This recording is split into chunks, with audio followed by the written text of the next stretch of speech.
नीटचा घोटाळा महाराष्ट्रापर्यंत आला आणि शिक्षकी पेशाला काळीमा फासणारे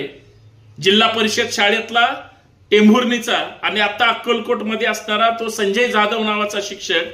लातूरमध्ये जाऊन खाजगी क्लासेस चालवतो आणि इकडं 11-11 महिने शाळेवर फिरकत नाही आणि याचा संबंध थेट या नॅशनल एक्झाम मध्ये पेपर फोडण्यामध्ये असतो। लाज वाटली पाहिजे शिक्षकांना आणि त्या मुख्याध्यापकाला, केंद्र प्रमुखाला किंवा शिक्षण अधिकाऱ्याला की असा शिक्षक सेवेमध्ये असताना सुद्धा, घोटाळा करत असताना सुद्धा, शाळेवर फुकट पगार घेत असताना सुद्धा